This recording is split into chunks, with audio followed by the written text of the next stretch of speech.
Fair warning, this episode shifts Leonardo da Vinci into the background, making him a supporting player rather than the star of the series. Instead, we'll focus on two men with whom he roamed around Italy for nearly 2 years. One of them was Niccolo Machiavelli, the author of The Prince, one of the most renowned works of Renaissance literature. The self-styled website Genius Club has enshrined him in their Hall of Fame as a political genius. The other was Cesare Borgia, a man of tactical brilliance, particularly when it came to violence. In 1502, these three men were brought together under unusual circumstances, becoming the main characters in historian Paul Strathern's excellent work, The Artist, the Philosopher, and the Warrior. Although Leonardo remains part of this story, you can skip ahead to the final episode in our series to complete his story. If you choose to stay with us, prepare to delve into the rampant corruption within the Renaissance Church, the history of syphilis, and a party so infamous for its wanton excess that it became known simply as the Chestnut Party.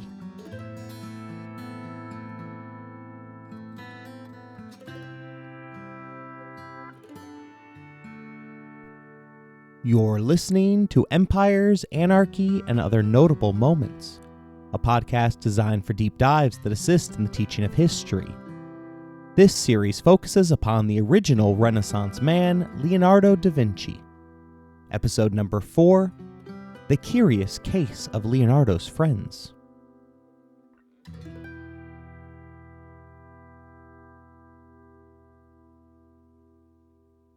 Cesare Borgia was one of the many illegitimate children of Pope Alexander VI. That fact is quite peculiar, considering the Catholic Church's doctrine of papal supremacy, where the Pope represents God on earth as the successor to St. Peter. Every Catholic adherent knows that to this day, priests, and therefore bishops, cardinals, and popes, cannot marry. This rule is intended to prevent personal conflicts that could interfere with their duties to the Church. Additionally, the Catholic Church expects its priests and nuns to live a life of abstinence. For Cesare to be just one of many illegitimate children of the Pope contradicts the lifelong vows that millions of dedicated men and women make each year to their God and Savior.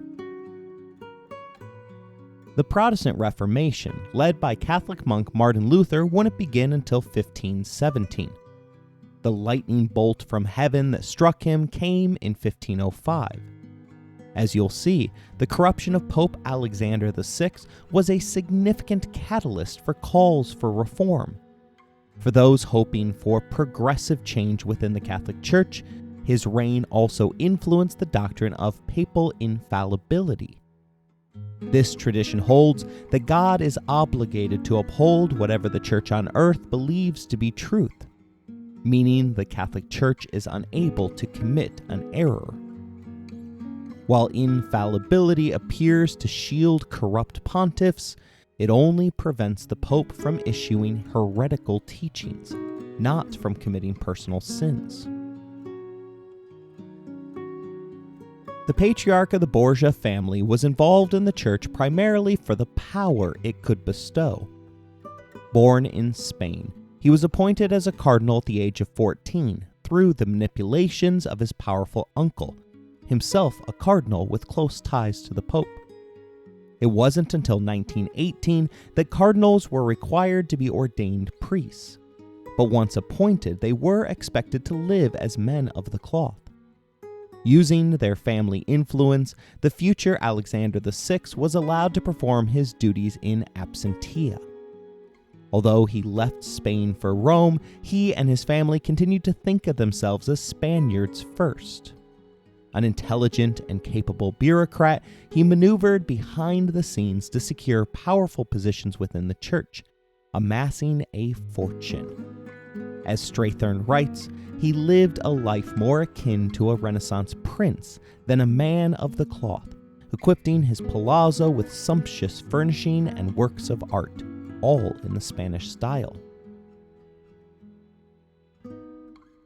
He had a good teacher in the ways of nepotism, observing Pope Sixtus IV use his position to advance his family's political power throughout Italy, including authorizing an assassination attempt on Florence's ruling Medici family. Again, this is a strange sentence to say, but the truth of the plot is even stranger. The Pope's hitmen included two priests who planned to kill Lorenzo and Giuliani de' Medici during Mass on Easter Sunday.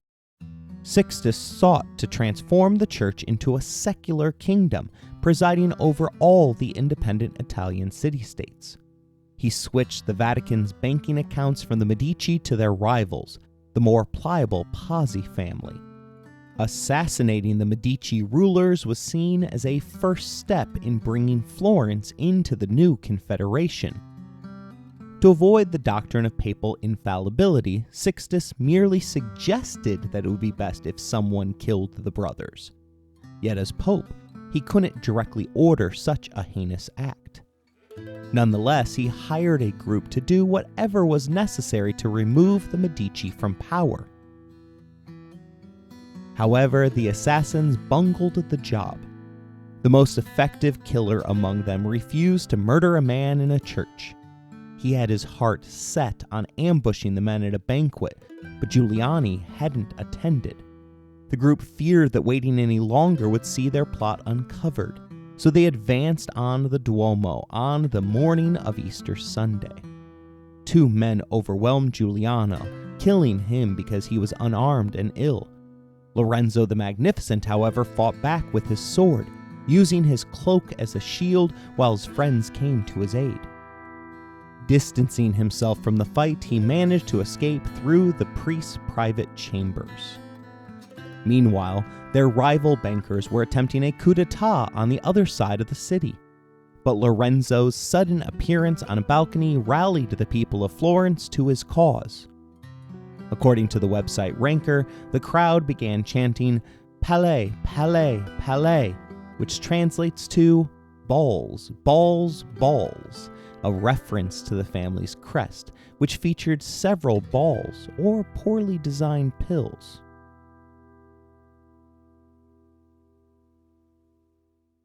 The surviving Pazzi conspirators were rounded up over the next 6 months, resulting in more than 80 executions.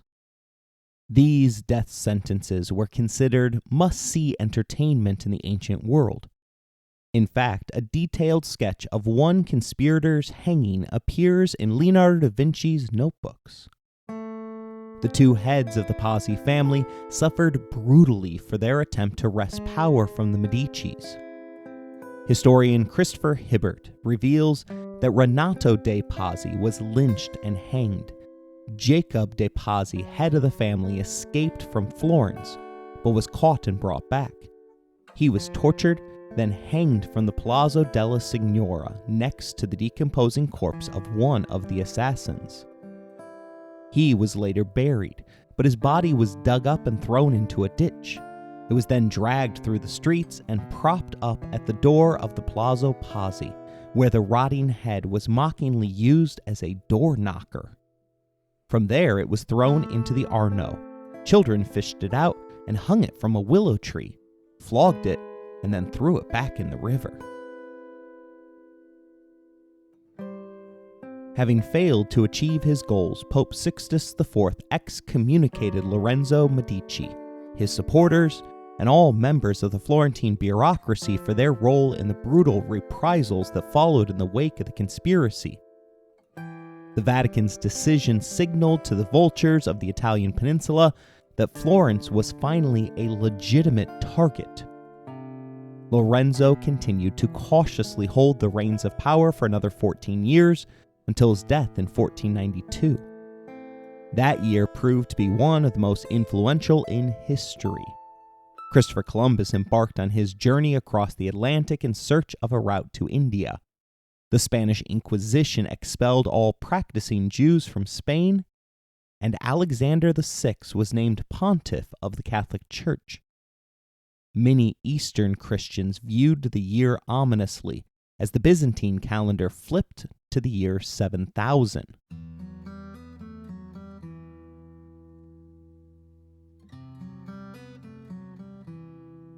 Historian Jalel Kadir teaches us that in his 1472 chronography, Genitus Scholaris, the first patriarch of the Constantinople under Turkish rule, laid bare the figures. The Sabbath of the world, its 7th millennium, when the curtain would rise on a herald new age, was scheduled for the year 1492. That is 7,000 years after its creation, according to the Byzantine and Roman eras. The conspiracy theory was known far and wide, eventually supported by Columbus himself in his self-published Book of Prophecies, which adjusted the arithmetic to claim that the end of the world would come in 1656 or 1658. The sudden appearance of the Ensheim meteorite in 1492 added to the dread felt by those who believed the end was near. The interstellar object created a visible fireball nearly 100 miles in every direction before crashing violently into a wheat field in France. As with many matters of faith, the interpretation of signs can differ significantly depending on the observer. While many residents of Constantinople looked forward to the kingdom of heaven revealing itself, they had to settle for the news that Christopher Columbus had discovered a new world, even though the Italian sailor himself would deny such a fact for the rest of his life. Having been previously blocked by a faction of Italian cardinals, Alexander recognized at the age of 61 that 1492 represented his final chance at being named to the papal throne. He spared no expense to ensure that the election went his way. Strathern notes that this occasion is generally reckoned to have been the first time in history when the papal see was simply bought outright. They weren't subtle about it either, as 4 mules laden with treasure were seen traversing the well-worn path between palazzos. So much wealth transferred hands that Borgias' personal bank nearly declared bankruptcy. It is absolutely clear from his words and actions that Alexander saw it as an investment rather than a sunk cost. Over the final 11 years of his life, he would weaponize the papal throne in an attempt to carve out a secular Italian empire ruled by his kin. Indeed, he even declared that his son, Cesare, should succeed him as pontiff. Failing that, the College of Cardinals should appoint one of his grandchildren, ensuring that the kingdom of the Catholic Church becomes an inherited throne, rather than one passed between the worthy. Cesare was being groomed for a prominent role from a young age. He was the oldest of the 4 children born to Alexander's favorite mistress. Favorite didn't mean exclusive, as the pontiff is believed to have fathered at least 7 children. He even conceived one child while serving as pope at the advanced age of 73. Upon his father's ascension, Cesare and his siblings were legitimized and began residing within the halls of the Vatican. Cesare obtained the position of cardinal at just 15 years of age, and took his father's old position as Archbishop of Valencia when he turned 17. He was well educated, having obtained a degree from the University of Pisa, the same school Niccolo Machiavelli attended. However, he showed little interest in his lofty positions. He even missed his father's appointment as pope to oversee an objection to one of his prized Italian racehorses being disqualified. It was discovered that, under Cesare's orders, the jockey had let himself be thrown from the horse in order to lighten its load during the final stretch. Few were surprised at Alexander's appointment, with one poet satirically writing, "Alexander sells the keys, the altars, Christ himself. He has the right to sell them, he had bought them first." Alexander took steps to strengthen the papal guard and clean up the streets of Rome from murderers and gang leaders. Showcasing the Pope's lack of mercy, their hanged bodies were left rotting as an example, lining the bridge across the Tiber. Cesare's younger brother, Giovanni, was in charge of his father's military corps. Alexander seemed content to slowly extend his influence. But then things changed unexpectedly in 1494, with the invasion of the Italian peninsula by the French. The Italian Wars, a series of proxy fights between Spain and France, play a major part throughout this story. Duke Ludovico Sforza, the primary patron of Leonardo during the artist's 17-year stay in Milan, urged the French king Charles VIII to lay claim to Naples after that city-state's regent pressed the claims of his grandson for the throne of Milan. Strathern teaches that, prior to the arrival of the French, battles in Italy had been largely choreographed affairs, conducted by rival mercenary companies with no wish to inflict injury upon their mercenary opponents, who might next season be their allies. When one side was maneuvered into an indefensible position, defeat would be conceded, and the two opposing commanders would come to a mutually satisfactory agreement. The massive medieval French army knew no such niceties. Battles were fought with bloodthirsty vigor and would frequently end in the slaughter of all those who did not make good their escape. The 100 Years' War against the English had only petered to a halt some decade previously. At the same time, the French army was importing a new weapon into Italy, namely the large mobile cannon. Rome was placed directly in the path of the marauding French forces. Rather than putting up a fight, the Pope watched as the French marched unopposed through Rome. The army was so large that it is said the procession of troops through the city lasted from 3 o'clock in the afternoon until 9 o'clock at night.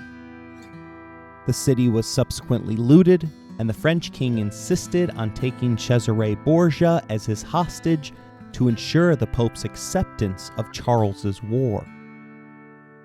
Just 2 days after their departure, however, Cesare disguised himself as a groom from the royal stables and made off with half of the 19 mules carrying the stolen riches of Rome. The incident caused the French king to fly into a fit of rage, reportedly proclaiming that all these Italians are filthy curs and none is worse than their holy father. Despite the outrage, the king's forces continued onward towards Naples.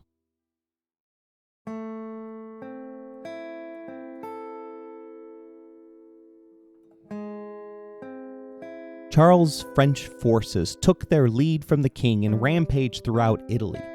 Strathern tells us that several sources speak of Charles VIII's vast sexual appetite and his enthusiasm for the women of Naples. He is said to have had a book drawn up with pictures of his favorites, which he would leaf through and slobber over in anticipation of their favors. One eyewitness to the handover of the city reports that the French were clownish, dirty, and dissolute people. They were always to be found in sin and venereal acts. They violated the women with no respect whatsoever, then they robbed them and took the rings from their fingers. And if any woman resisted, they cut off her fingers to have the rings. While the sexually transmitted infection, or STI, of syphilis had already reached Naples a few months earlier, the French invasion is seen as the main impetus for the disease's explosion across the European mainland. This is evident in the fact that the Latin word for syphilis literally means the French disease.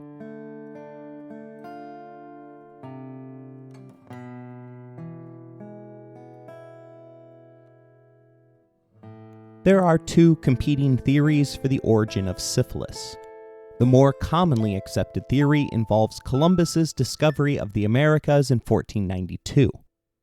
This theory suggests that the STI was already prevalent in the Caribbean and was brought back to Europe by Columbus's men after unwanted sexual relations with the Taino Indians.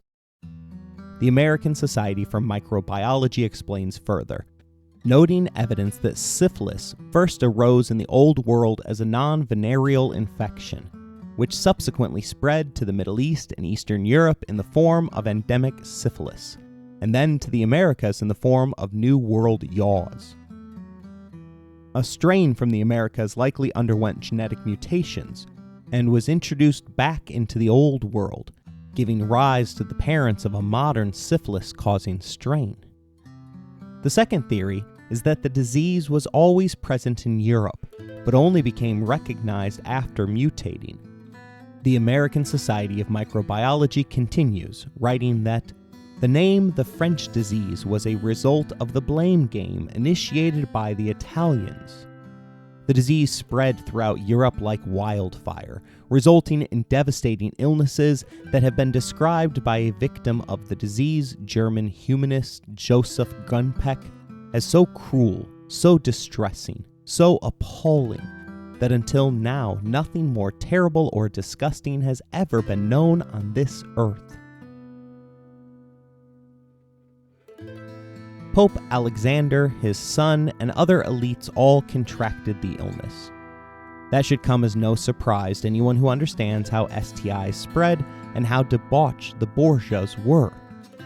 The most famous example of their papal excess came in the form of the banquet of chestnuts, which involved the Pope's inner circle, children, Roman nobility, and church officials at a party celebrating the traditional Tuscan Italian practice of honoring their favorite winter snack.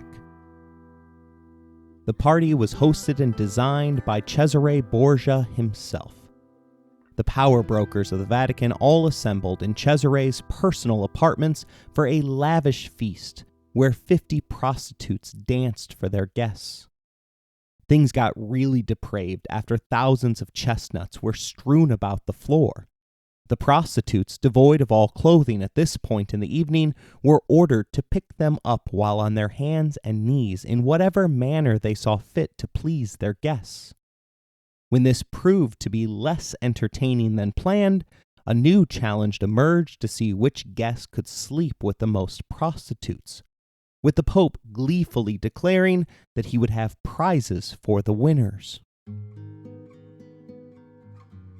If you think this story is too disgusting to be true, keep in mind that it was preserved for the historical record by the Vatican's secret archive itself. It became available to researchers in the mid-19th century after Pope Leo XIII opened the private archive to historians.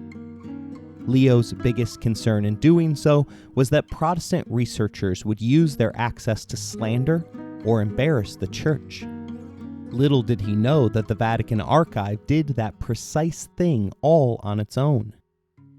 The document revealing the banquet of chestnuts was almost held back from the initial offerings, as Leo feared its release would embarrass Alexander VI. However, it was in character for Alexander, who had been reprimanded for another party he had thrown back in 1460. That garden party had also descended into an orgy so wild and sinful that Pope Pius II exclaimed, "We are more angry than we can say." The papal master of ceremonies, the same man who preserved the history of the banquet of chestnuts, would later write, "There is no longer any crime or shameful act that does not take place in public in Rome and in the home of the pontiff. Who could fail to be horrified by the terrible, monstrous acts of lechery that are committed openly in his home, with no respect for God or man? Rapes and acts of incest are countless, and great throngs of courtesans frequent St. Peter's Palace. Pimps, brothels, and whorehouses are to be found everywhere." Actions such as these made it unsurprising when many of the Borgias revealed they had become infected with syphilis. In fact, the Catholic Church sealed the Borgias' apartments in the papal palace until the 1800s, as future popes refused to set foot within them due to the shared belief that the space had been desecrated.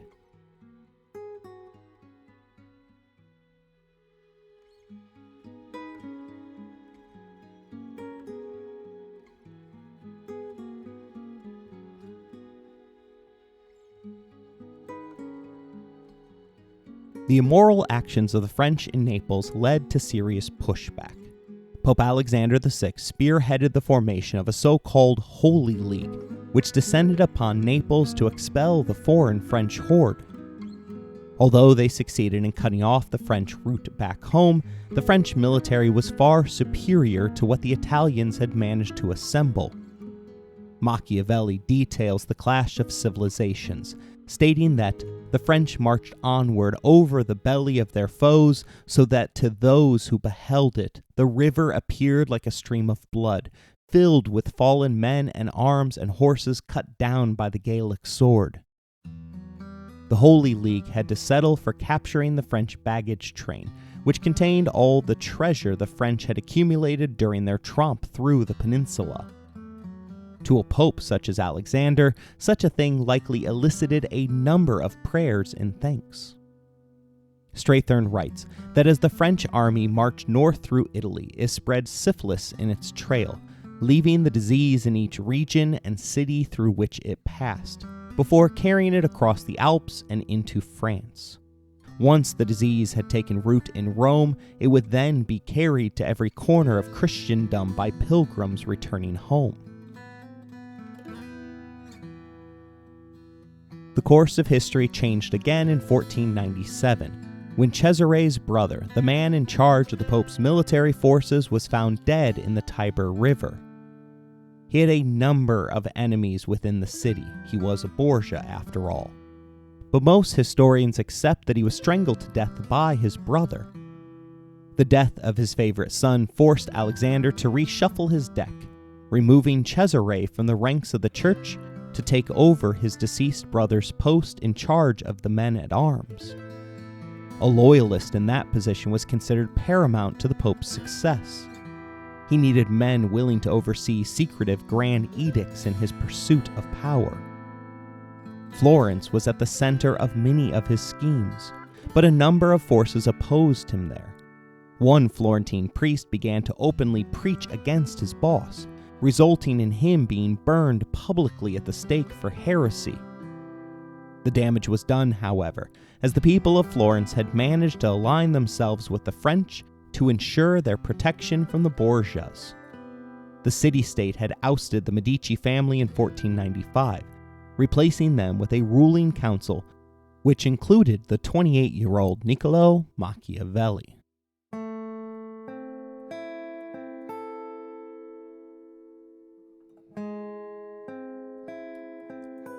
In 1498, external events again brought the Borgias to the forefront of European politics.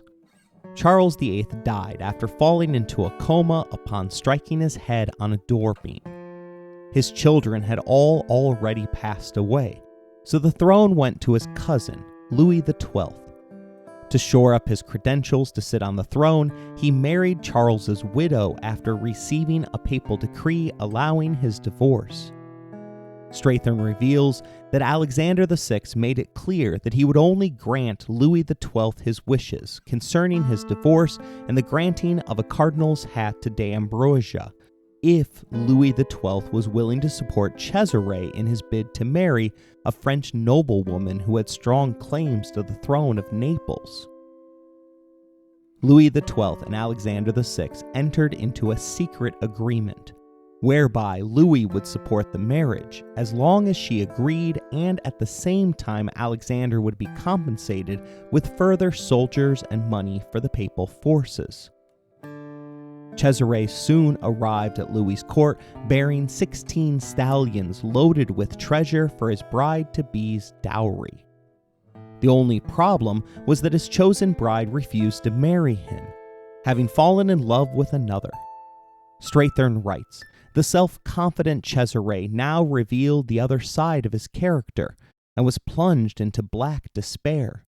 He risked returning to Italy in disgrace as a laughingstock. But by this stage, Louis XII had become more than impressed by Cesare. He liked him and regarded him as a friend. As a result, he went out of his way to find Cesare a new bride, eventually coming up with a 16-year-old who was related to the new Queen of France and was also the younger sister of the King of Navarre. Their friendship would prove highly durable and long-lasting, and Borgia was proclaimed the French Duke of Valentinois.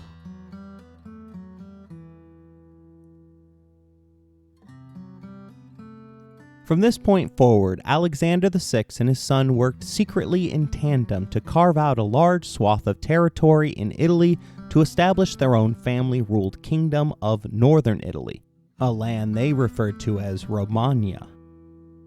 The peoples of the region maintained a shared identity reflected in their dialect, traditions, and historical heritage. Cesare manipulated his friendship with the French ruler to ensure his ascension, while Alexander exploited his Italian papal connections and massaged his allies in Spain to ensure that no outside power could stop his son from carving out an empire for their family. Cesare marched alongside his new royal friend as the French returned to the Italian peninsula in 1499. This time their target was Milan, the home of Leonardo da Vinci. Duke Ludovico, Da Vinci's patron, fled in the face of the thunderous hooves of the French cavalry as they echoed ominously across the city's cobbled streets. Da Vinci wasn't immune to the panic that quickly swept through the populace. Desperate to protect what little he could salvage from the impending deluge of destruction, he hastily concealed his life's earnings amidst the clutter of his workshop. It turned out to be unnecessary. Historian Walter Isaacson notes that as Leonardo feared, mobs destroyed the homes of many of his friends and looted their treasures. His studio was spared, but the French troops destroyed the clay model of his unbuilt horse monument by shooting arrows in it. The French were, it turned out, protective of Leonardo. The day after his arrival, the king went to see The Last Supper, and even asked whether it might be possible to cart it back to France. Unfortunately, none of the major players left us a detailed recording of what happened during the next few months. The closeness of Louis XII and Cesare Borgia, along with their shared interests in the art world, makes it safe to say that Da Vinci would have first met Borgia during this period. We also know that Leonardo struck up a positive relationship with the French king, agreeing to complete some future work for him. We aren't quite sure about Leonardo's thoughts on this matter, but the French king regularly inquired whether the artist could come to his court in Blois.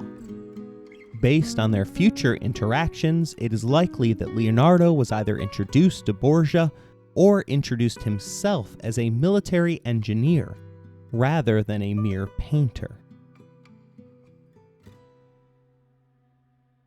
For the moment, however, Borgia and Da Vinci separated, with the artist returning to the city of Florence, where he would present himself to the city's ruling council and its youngest member, Machiavelli.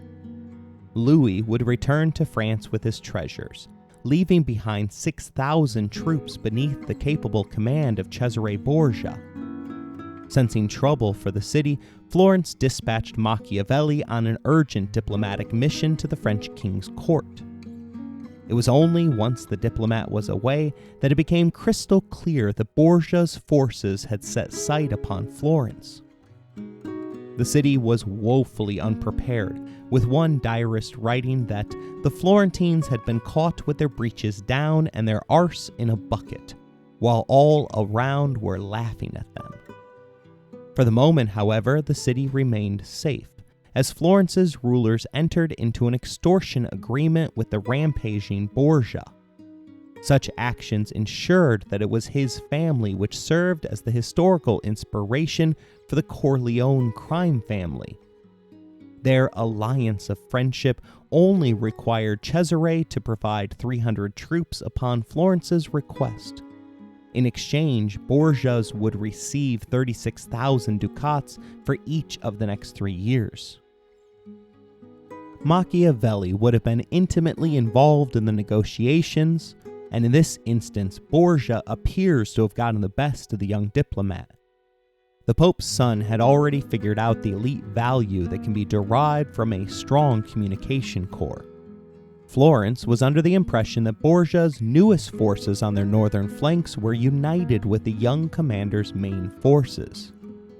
In reality, however, his lieutenant had moved to his own design, using Borgias' main forces to set up his own fiefdom along the border of the city-state.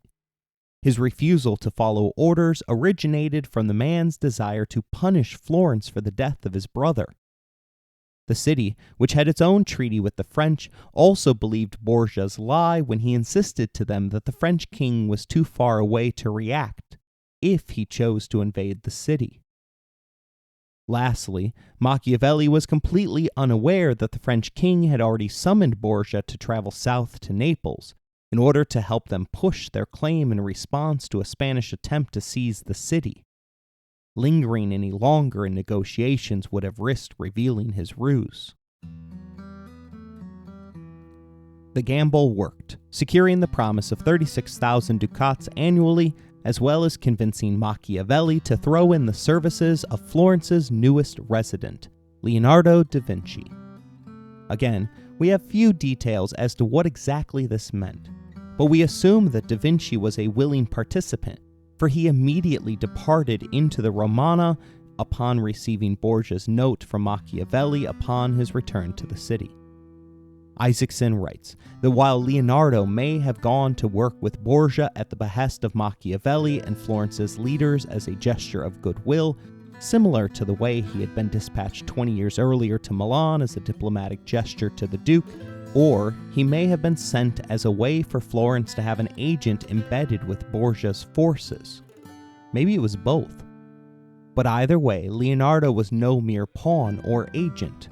He would not have gone to work for Borgia unless he wanted to. He packed up a pair of compasses, a sword belt, a light hat, a book for drawing, a leather vest, and a swimming hat, and set off for the newly conquered territories of Cesare Borgia.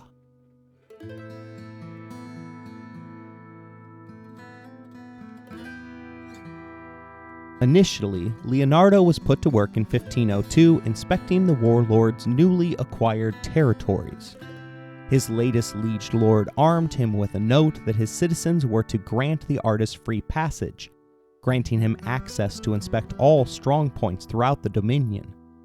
Leonardo made a number of suggestions, but the most important ones were included in his redesigns of the Romagna's fortresses.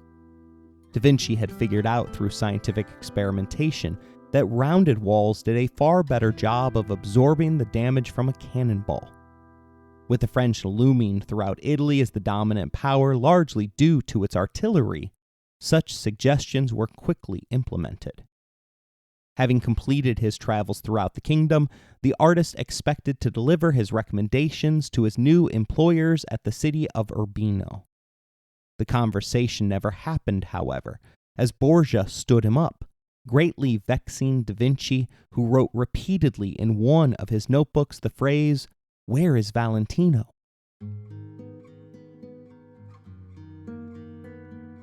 Left to his own devices, Da Vinci soon began considering a number of other curiosities that had managed to seep into his brain during his travels. This included sketching designs for water wheels, draining marshes, and the landscapes of the region. That last part became a significant part of the artist's story, as the backgrounds that he bore witness to while campaigning for the Duke have been forever captured for posterity as they make up the breathtaking background for the Mona Lisa. Although he found the scenery beautiful, he was less impressed with the people, writing that the Romagna was the chief realm of all idiocy, after observing locals struggle with carts which were designed to have all of the device's weight placed on two small wheels at the front. Although, like most artists, he seemed oblivious to the world around him, Leonardo surely caught word of the recent conquests of his employer, including the city of Camerino, which had only surrendered after its ruler was assured safe passage. Strathern reveals that no sooner had the city been occupied than the lord and his sons were seized. The old man was dispatched to a dungeon in a nearby castle, where he would soon die, and his two sons were murdered on the spot. All this had been carried out by Borgia's strict orders. Such was the employer whom Leonardo would now join.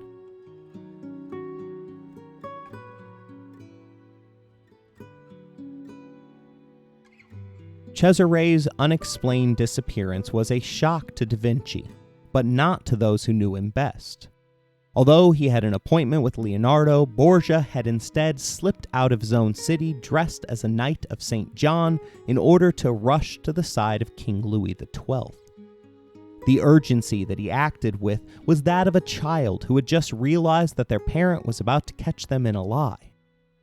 The existential threat to his rule came from word that the exiled leaders of the Romagna city-states had all gathered in Milan in order to petition the French king to call his dog off. Strathern captures the gathering for us, writing that Borgia's enemies had overlooked the fact that Louis XII genuinely liked Cesare. He had not forgotten the young man who had so beguiled him at his court, to whom he had given a royal bride from his wife's family. Through the coming days, Borgia reveled in his popularity at court and exercised all his considerable charm on Louis XII. Here was a powerful personality, a bold and witty friend for the king, a true companion.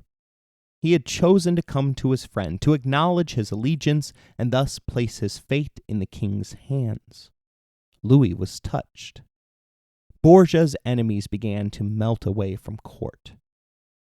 The most incredible tidbit from the occasion comes in the form of the Venetian ambassador, who, prior to Cesare's arrival, had publicly proclaimed that if the despicable man were to show his face, he would personally challenge that bastard son of a priest to a duel. A month later, that same man would agree to promise his 3-year-old son's hand in marriage to Borgia's 2-year-old daughter. Although personality played a significant role in the turnabout, realpolitik provides a clearer explanation for what happened. The French king had promised to protect Florence, a city directly threatened by Borgia. Louis, however, didn't have the men to combat the Spanish in Naples while simultaneously fending off Cesare in Florence. Thus, the two came to an agreement. Louis would relinquish dominion of the city of Bologna, a region that would allow Borgia the chance to strike out at his rebellious commander who remained in a threatening position to Florence, in exchange for Cesare's promise to not move against the city-state. Although the king's actions appear to make sense, Machiavelli's head was left spinning, for he wrote of the agreement that the French know nothing of politics. Luck had intervened to save Florence. From this point forward, the city's council ordered Machiavelli to attach himself to Borgia's court, traveling with him in order to report every move to the council. The two men quickly built up a healthy respect for one another, if not an outright friendship. The diplomat would go on to use the warlord as the key case study for his seminal work, The Prince, which concluded that it is better for a leader to be feared than loved. Strathern informs us that Machiavelli embraced this work in part because the rebirth of classical knowledge had prompted many contemporary thinkers to cast aside the fatalistic, essentially spiritual outlook of the medieval era in favor of a humanistic worldview. This saw human beings as having power over their own fate. No longer did the events of the world unfold according to a divine destiny whose workings humanity could never discover. Instead, events happened for a reason. They had a cause, and they had an effect. If we could discover how this causal structure operated, we had the key to political events, and even to history itself. This was something that Borgia had already figured out, but he was grappling with maintaining control over the tides of fate. He knew that he was facing an undeclared insurrection among his lieutenants. Although he wasn't quite sure how many of them were rebellious, he assumed that it was widespread. Rather than rushing headlong into a trap, Borgia nibbled around the edges, ensuring that he wouldn't become ensnared. His first act was to deliver a note which demoted his most brutal enforcer, a man named Lorca. The move was simultaneously a test of loyalty and a new direction for the territory which he had taken as his own. Lorca had proven to be highly effective at mercilessly crushing dissent within his territory, but only seemed capable of ruling through cruelty. In other words, he could bring about peace, but wasn't capable of maintaining the peace. In his place, Cesare put a meek bureaucrat who quickly managed to establish a cohesive government while re-establishing the territory's tax flow. Sudden shifts such as this quickly endeared the Romagna to Borgia, providing a much-needed transformation for the region's people. Although he had been the one who had unleashed Lorca upon the people, his decision to remove his attack dog made him the hero of the moment. While Da Vinci had merely insulted the people's intelligence, Machiavelli went significantly further, writing that the Romagna was a breeding ground for all the worst crimes, with the slightest incident liable to give rise to outbreaks of widespread murder and rape. This arose because of the wickedness of the ruling lords and not, as was commonly held, on account of the brutal nature of their subjects. For because these lords were poor, but chose to live as if they were rich, they had to resort to innumerable cruelties, which were inflicted in all manner of ways. These people were impoverished, but were subjected to no consistent application of law, so they would seek to redress their injuries on others even worse off than themselves. Lorca had accepted the demotion willingly, thus proving his loyalty to Borgia. The son of a priest continued northward, searching out the enemies that he suspected were hiding amongst his loyalists. He conquered the city of Forli, capturing its ruling lady, imprisoning her within his bedchambers, and subjecting her to unknown tortures. Like others, she had fallen for his promise of safe passage, vouched for by his father, the Pope. In this instance, the betrayal was fair play, as she had attempted to assassinate Alexander VI by sending the city's official notice of surrender with a cane tube, which included cloth that had been wrapped tightly around the body of a plague victim. While awaiting news of her improvised biological weapon, she fought on. Strathern tells us that Machiavelli was a witness to the city's fall, writing that, despite the power of the French siege guns, this had not been the inevitable outcome, as Machiavelli would astutely note when he later wrote The Prince, stating that this castle, which all said was impenetrable, fell because of two mistakes. First, it contained too many different sections, and second, each section was not in control of its own drawbridge. Borgia must, by this stage, have realized that if he was to retain the territory he had conquered, he would need to rectify such defects, and this could only be done by an expert military engineer of the caliber of Leonardo. Soon Borgia came to the realization that the ringleader of the rebellion within his ranks originated with Vitizzolo, the lieutenant who had taken Città de Castello as his main base of operations. Although the commander desired the destruction of Florence more than anything else, he had restrained himself while playing a delicate cat-and-mouse game with Cesare, refusing to show his cards by fully breaking rank. When the city of Arezzo rebelled against Florence in an effort to restore the Medici family, the lieutenant revealed his true intentions to the astute Borgia. Soon the entire plot was unraveled, which included covert approaches to both Venice and Florence.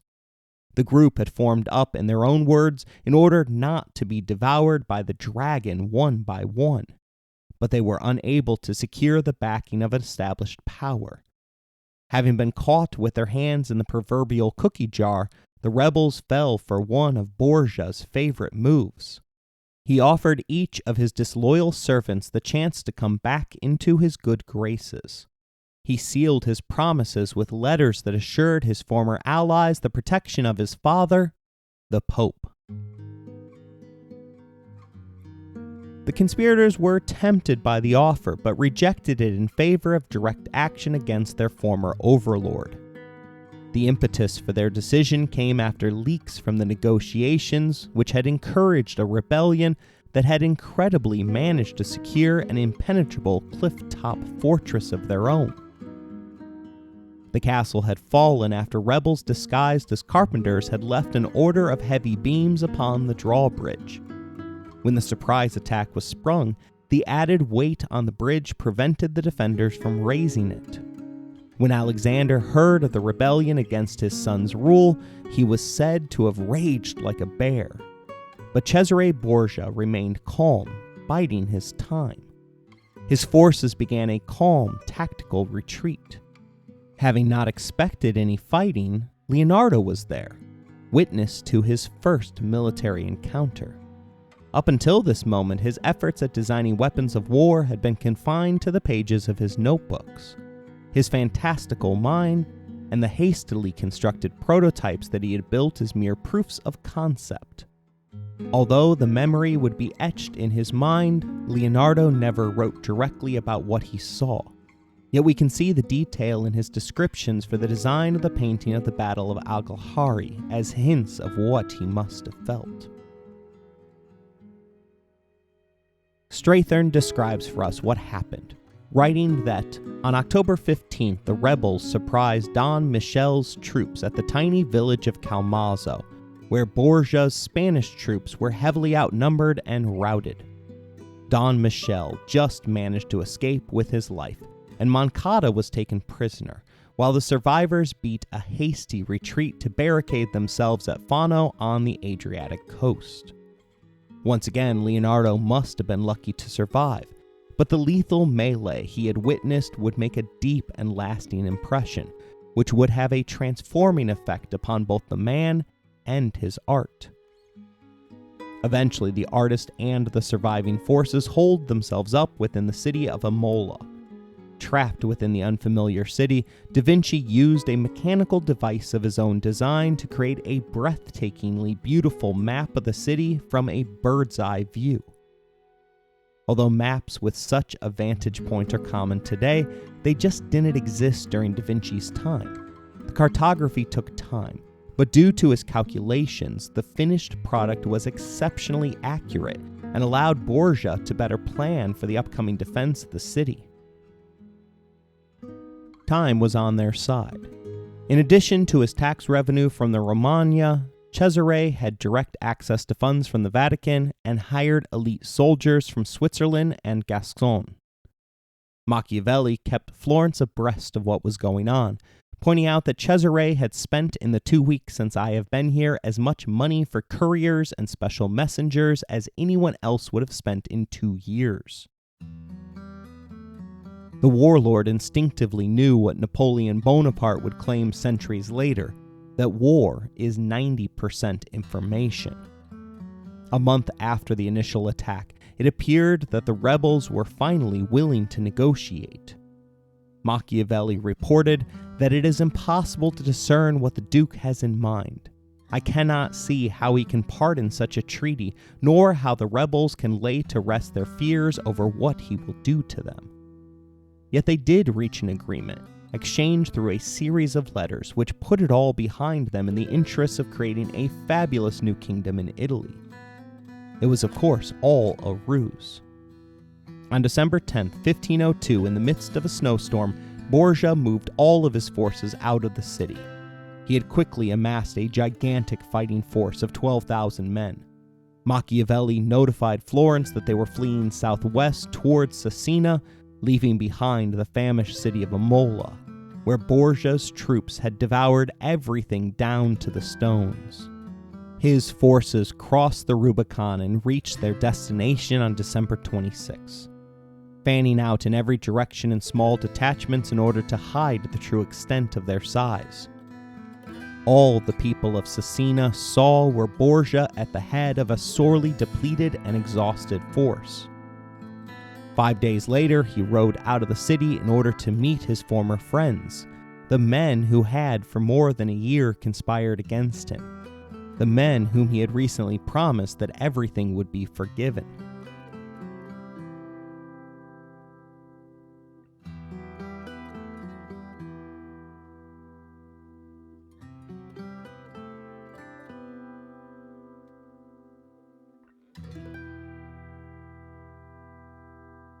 5 men had been involved in the plot: Vitizola, Da Fermo, and 3 members of the Orsini clan. The former friends embraced, shared a meal, and walked together into an ancient castle by the name of Sinigalia. Once the traders had crossed the bridge, however, Borgias' cavalry performed a planned maneuver, which sealed off the commander's guard of honor. The castle's heavy gate swung close, swiftly behind them.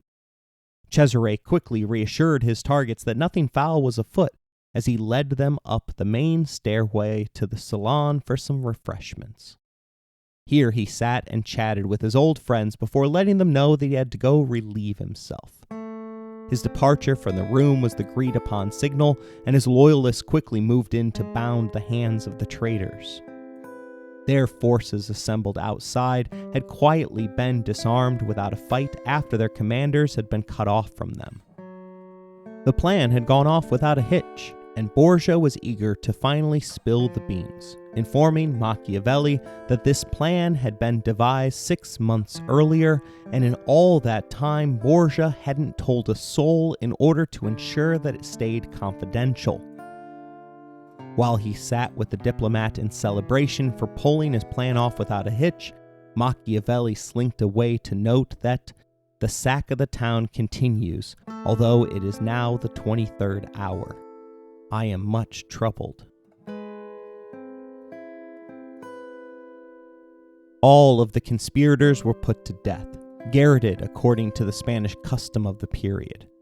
Although it was a brutal way to die, this method of strangulation was intended to be a more merciful form of execution than burning heretics at the stake. The Inquisition had normalized the process for heretics who chose to confess to the assembled crowds of an auto-da-fe. While the smoke from the rising flames hid the victim from the onlooker's view, the executioner would pull the wire tight with the intent that a large metal screw would crush the brainstem, killing the victim instantly. This was a personal act of revenge for Cesare Borgia, placing him at odds with his father. The Orsinis were powerful figures in Italy, and Alexander's close friend, Cardinal Orsini, immediately declared his intentions for revenge, necessitating the cardinal's arrest and placement within the Vatican dungeons. He would die within his cell a month after his confinement. Cesare quickly moved to restore his control over the rebels' territory. Strathern notes that his methods may have been cruel, but once he had achieved his aim, his rule appeared to be just. But the action still shocked onlookers, with Louis XII calling upon the Pope to constrain his son.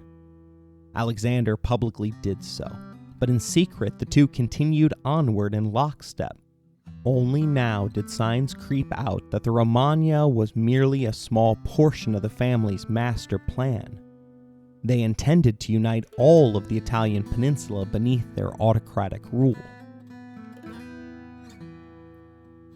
Father and son played up a very public fight, which resulted in Alexander threatening to excommunicate his son for refusing to move against the remaining Orsini clan. Cesare publicly claimed that his honor prevented him from attacking a fellow member of the Order of St. Michael, but in reality he was biding his time until the construction of a massive troop carrier designed by Leonardo da Vinci was finished. Although the engineer had now left the services of his employer in favor of a return to Florence, he had produced blueprints for a device that would allow Borgia to simultaneously place 300 soldiers atop the battlements. By the end of March, the war for Italy had begun with the launching of more than 6,000 cannonballs upon an Orsini fortress. Faced with such an onslaught, a number of the family's castles surrendered in order to secure safe conduct guaranteed by a pledge from Pope Alexander VI.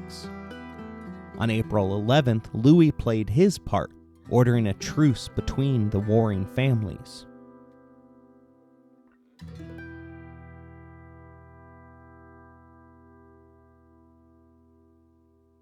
With Leonardo's part now finished within the story of Cesare Borgia, it's entirely justifiable to look back and ask, Why on earth a man of Da Vinci's ilk would sully himself and his reputation by placing himself within the services of someone so depraved? Borgia had proven himself to be debauched, and that is without even mentioning a thing about his sister, whom it is believed that he engaged in forbidden sexual acts with before going on to murder her husband. Da Vinci, on the other hand, was a vegan who regularly purchased caged birds so that they could be set free. Isaacson explains this period in the artist's life for us by writing that even as he remained aloof from most current events, Da Vinci seemed to be attracted to power. Freud believed that Leonardo gravitated to powerful men as substitutes for the manly but often absent father of his childhood. A simpler explanation is that Leonardo, who had just turned 50, had dreamed for more than 2 decades of being a military engineer. As Isabella de Este's agent reported, he was tired of painting. Borgia had just turned 26. He combined bravado and elegance. This lord is truly splendid and magnificent, and in war there is no enterprise so great that it does not seem small to him, Machiavelli wrote after meeting him. Indifferent to the shifting political agendas of Italy, yet attracted to military engineering and strong men, Leonardo had a chance to live out his military fantasies, which he did until he realized they could become nightmares. This is an entirely plausible explanation. Look at the crazy boasts contained within his introductory letter to the ruler of Milan. Flying machines, tanks, scythed chariots, breathing apparatuses in order to drill holes within the hulls of enemy ships all appear to be inoperable fantasies in the 1500s. Borgia, however, seemingly took our artists seriously. There is no sign of the warlord ever dismissing an idea of Leonardo's. Indeed, Da Vinci may have saved Borgia's life when the Duke's forces reached a river 24 paces wide, with the only building material available to them a stack of wood, all cut to a length of 16 paces. Using neither iron nor rope, Leonardo built an interlocking bridge that was sufficient for the army to pass over. In thanks for the feat, Borgia gave his engineer a cloak of exceeding beauty in the style of the French. We don't know whether or not Leonardo requested departing from Cesare's service, but we know that he would have never been allowed to leave if the Duke hadn't approved of it. Thus, having completed his tasks, Da Vinci returned to Florence along with Machiavelli, who, after witnessing the threat posed by Borgia firsthand, began to work behind the scenes in order to prepare Florence for the warlord's inevitable second attempt to add the city to his burgeoning empire. Connected by their recent history, it would be Machiavelli himself who would commission Da Vinci to paint the Battle of Aglahari.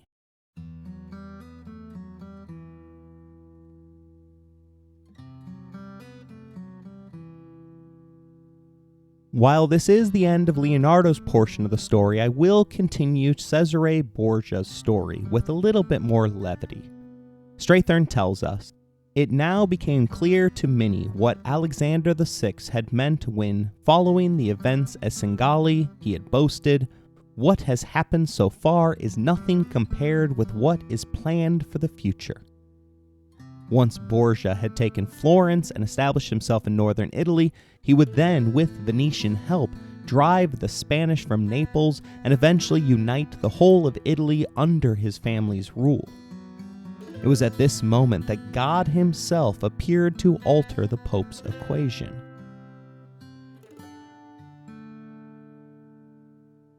August 1503 proved to be the hottest summer that Rome had experienced in living memory. The Pope himself, corpulent beyond belief due to his partying ways, remarked, "This month is a bad one for fat people." Still, he managed to welcome into the world his final child, a boy whom the 73-year-old father named after himself, Rodrigo. On the 7th of August, father and son stayed out all night drinking. Recovery came slower the next day than usual, and soon he was bedridden with a high fever. The next day he only got worse. To his dismay, his son, who had been planning to lead his men to join up with the French, was struck down with similar symptoms. Although the plague was going around Rome, the Borgias suspected that they had been poisoned. They attempted to keep their illness quiet to prevent their enemies from taking advantage. The Pope underwent bleeding to extract the poison, while his son was lowered into a large oil jar filled with ice and water. That concoction, along with the stifling heat of Rome, resulted in the skin peeling off of his body. The pain was so acute that the Duke entered into a state of delirium. Death was upon the Vatican's doorstep. The Reaper claimed Alexander VI on August 17th. Rather than lamenting his father's death, the still sick Borgia ordered his loyalists to loot the Vatican of all its wealth. A Vatican archivist wrote, Borgia, who was sick, sent downstairs Don Michel with an escort of heavily armed men. They entered the Pope's apartment and secured all the doors behind them. Then one of them unsheathed his dagger and threatened Cardinal Casanova that he would slit his throat and throw him out the window if he refused to hand over the keys to the papal treasure. The terrified cardinal handed over the keys. Then Don Michel and his men went, one after the other, into the chamber behind the Pope's bed. They took all the money that was there and 2 caskets containing around 100,000 ducats. They weren't the only members of the Vatican with such an idea, as guards seized the golden candlesticks held by chanting monks who accompanied the Pope's casket to the funeral. Somewhere within the fight, the Pope's body was unceremoniously dumped and abandoned. Putrid with disease, it was eventually dragged off by a porter after one servant was finally convinced to tie a rope around Alexander's bloated legs. The rumors of poisoning spread far and wide, even reaching the ears of 19-year-old Martin Luther in Germany. True stories of Alexander's reign as pontiff would help the young man reach the conclusion that the Catholic Church was too corrupt to continue. Only external reform could save it. In all likelihood, the Borgias had come down with a nasty case of malaria carried by a mosquito that had used the unseasonably hot temperatures to travel northward to Rome.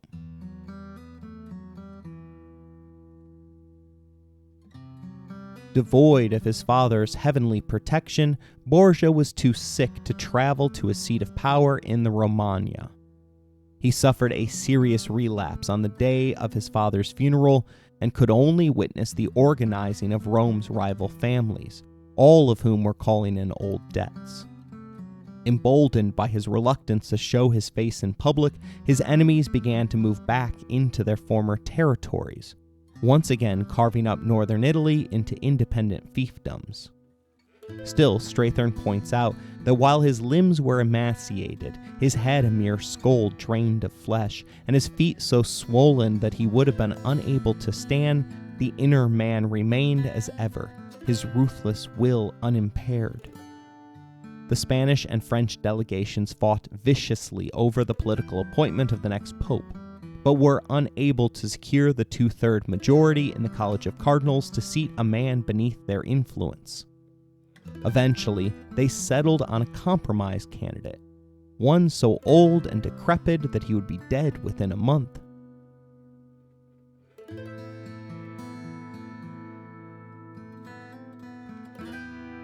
The new pope took the name Pius III. He was so aged at the time of his appointment that he had to be carried to the altar. Cesare immediately requested to continue his official duties as the head of the Pope's limited armed forces, a title he had retained after his brother was mysteriously killed, likely by his own hand.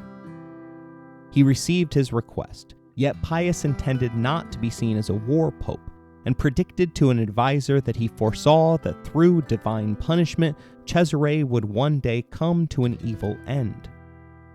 If you're asking yourself, why on earth would the Pope cede to such a request from a man like him? Note that Borgia provided sufficient funds to the now completely bankrupt Vatican for Pius to have a lavish party celebrating his appointment. Rather than returning to a center of power, he and his family, along with 1,000 soldiers, moved back into his old apartments within Vatican City on October 10th. 8 days later, Pius passed from this earth. The Italian contingent of cardinals had used the pontiff's month-long reign to secure enough votes to put forth one of their own against the wishes of the powerful French and Spanish contingents. Machiavelli was dispatched to the proceedings to lobby on behalf of Florence's representative. Borgia's old rivals, the Orsini, brought significant armed forces to the proceedings, far exceeding what was available to Cesare. Although it was undeclared, he quickly became besieged within the Castle Sant'Angelo. While he was safely tucked away, the Orsini went on a rampage, looting all known Borgia properties in Rome. Everyone had known that Pius wouldn't last on the papal throne for long. Thus, the official conclave proceedings became the shortest ever. An Italian was elected, taking the name of Pope Julius II.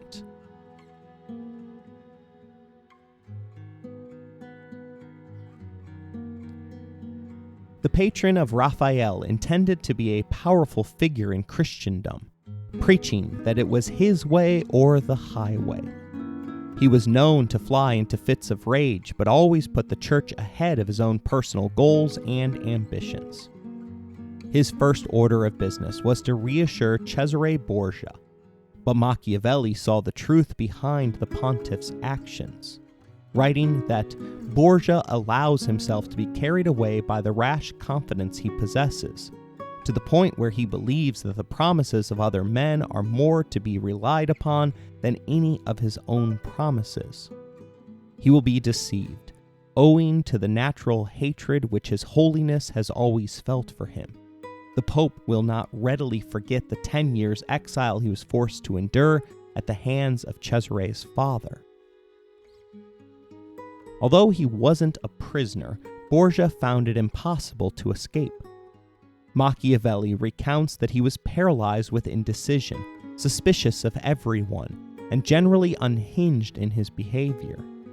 Having become used to the luck of the devil, the totally unexpected collapse of his fortunes appears to have stunned and unnerved him.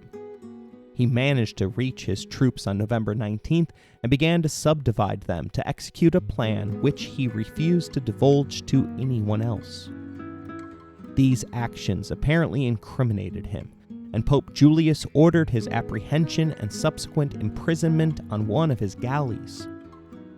Rumors began to circulate that he had met an unfortunate end after being thrown into the Tiber at the Pope's command. This didn't happen, not because a pope wouldn't sanction the killing of an unarmed man, but because they needed his secret passcodes to convince the remaining castles of the Romagna to surrender without putting up a fight. Borgia steadfastly refused to provide any assistance. Unwilling to cooperate, Julius began legal proceedings, claiming that Cesare was guilty of murder. A month into captivity, Machiavelli reported that it looks as if little by little Borgia is sinking into his grave.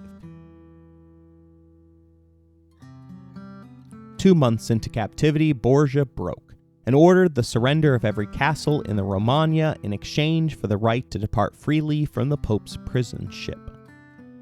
Despite being fully aware of how many times he himself had reneged on such promises, he must have felt foolish when the Pope released him from his cell only to rearrest him on the other side of the river. He was placed in an even smaller cell. 4 months into this captivity, he managed to cleverly escape, riding 120 miles over 9 days to arrive in Naples under the care of one of his relatives. A Spanish representative in Naples then deceived Borgia into joining him, promising safety in Spain in exchange for all the support his people had received from Cesare's father. It turns out that he had willingly jumped aboard the Spanish ship that intended to bring him to the court of King Ferdinand and Queen Isabella. joint monarchs who intended to put him on trial for the murders of his brother and brother-in-law. In taking him captive, the monarchs assured that Cesare Borgia would never again set foot on Italian soil.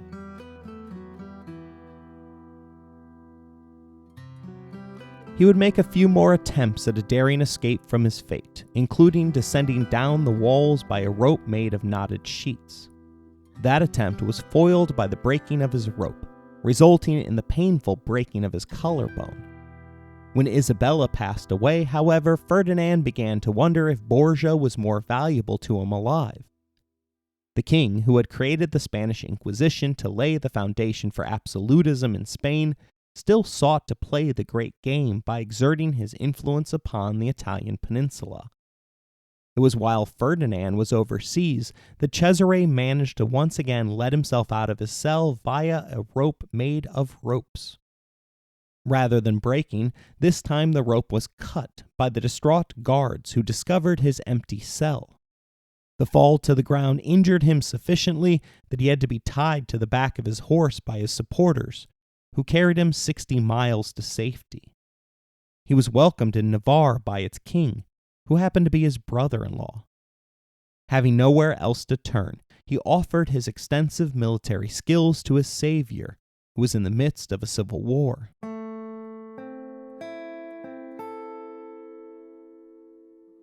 Despite the incredible story of the life of Cesare Borgia, his end is relatively unexciting. Showtime attempted to bring the man's incredible story to the small screen, but it was canceled prematurely, ending with a Romeo and Juliet-esque scene where Cesare is convinced that his beloved sister has taken poison after it was revealed that the family intended to set up a hereditary dynasty with the Vatican as the seat of their family power. A large number of viewers have made the connection between Cesare and his sister with the fictional incestuous siblings Jaime and Cersei Lannister from Game of Thrones. Had the Borgias series continued and the writers had stuck to history as their guide, the show would likely have suffered from the same disappointment of HBO's flagship series, for his death appears sudden and unearned. Strathern writes that under cover of the driving rain, a column of the enemy's men, along with a mule train of supplies, managed to make their way through the town towards the fortress. Borgia was woken at dawn by a scene of confusion as the detected column of the enemy's men fled through the streets on horseback, with Borgia's men riding in hot pursuit. Hastily pulling on his chainmail and breastplate, Borgia clambered onto his horse and rode after them. Such was his enthusiasm that he soon caught up with his column of men. As they rode on in pursuit, Borgia drew clear of his men, heedless of how far the others were receding behind him. Meanwhile, the enemy's lord was surveying the scene from a nearby hillside and ordered 3 of his knights to ride down and protect the rear guard of his fleeing men. As Borgia galloped on alone into a ravine, he was ambushed by the 3 knights. In the ensuing melee, one of them managed to plunge their lance under Borgia's arm at a point where it was unprotected by his armor, savagely wounding him and at the same time unseating him from his horse. The historian continues. Borgia staggered to his feet, but was quickly overwhelmed by his 3 assailants, who fell on him with their daggers, stabbing him to death in a frenzy. Not realizing who he was, the knights then stripped him of his shining crested armor, chainmail, boots, and fine garments, leaving him bloodied and naked with more than 24 stab wounds. In a parting gesture, one of the knights placed a flat stone over the exposed genitals of his butchered body. At long last, Italy could breathe a sigh of relief. Pius's prophecy had indeed come to pass, as Cesare met a truly evil end. Although Leonardo da Vinci would claim that our life is made by the death of others, I like to believe that the news of his former employer's violent end would have been met with some degree of joy for the artist who also claimed that only a life well used procures a happy death.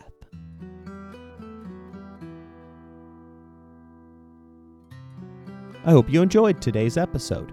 If you want to interact with the show, you can email us at resourcesbylowery@gmail.com or find us on the platform formerly known as Twitter. If you would like to financially support the show, please look in the description for more information. As always, thank you for listening, rating the show, and spreading the word.